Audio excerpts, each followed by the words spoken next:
বাংলাদেশের প্রথম নারী প্রধানমন্ত্রী আজ সকালে ঢাকার অ্যাপোলো হাসপাতালে মারা গেছেন, যা দলের পক্ষ থেকে নিশ্চিত করা হয়েছে। আমরা বাংলাদেশের রাজনৈতিক ইতিহাসে এক প্রভাবশালী ব্যক্তিত্ব এবং দেশের প্রথম নারী প্রধানমন্ত্রী খালেদা জিয়ার রাজনৈতিক জীবন ও উত্তরাধিকারের দিকে নিবিড়ভাবে নজর দিচ্ছি। 1990-এর দশকের শুরুতে খালেদা জিয়া জাতীয় পর্যায়ে খ্যাতি অর্জন করেন এবং 1991 সালে বাংলাদেশের প্রধানমন্ত্রী হন, যখন দেশটি সামরিক শাসন থেকে সংসদীয় গণতন্ত্রে উত্তরণের প্রক্রিয়া ছিল। তার নেতৃত্বে একটি ঐতিহাসিক মুহূর্তের সূচনা হয়েছিল, শুধু বাংলাদেশের জন্যই নয়, দক্ষিণ এশিয়ার রাজনীতির জন্য, যখন নারীরা প্রশাসনে কেন্দ্রীয় ভূমিকায় আসতে শুরু করেন।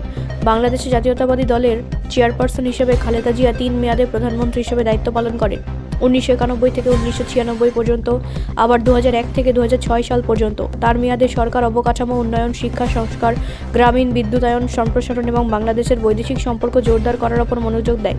তার নেতৃত্বে বাংলাদেশে অর্থনৈতিক উদারীকরণ, বেসরকারি খাতের প্রবৃদ্ধি এবং শিক্ষা কর্মসংস্থানে নারীদের অংশগ্রহণ বৃদ্ধি প্রত্যক্ষ করেছে। তার মেয়াদে খাদ্য নিরাপত্তা এবং সামাজিক কল্যাণ কর্মসূচি উন্নয়ন আরও প্রচেষ্টা চালানো হয়।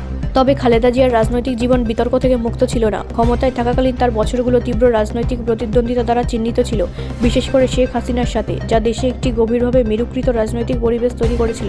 আইনি চ্যালেঞ্জ এবং রাজনৈতিক অস্থিরতা তার জনজীবনের পরবর্তী বছরগুলোর অংশ হয়েছিল। আধুনিক বাংলাদেশের রাজনীতি গঠনে তার ভূমিকা নিয়ে প্রজন্ম থেকে প্রজন্মান্তরের আলোচনা, বিতর্ক এবং স্মরণ করা হয়। ব্যুরো রিপোর্ট, রাষ্ট্রীয় প্রসার বাংলা।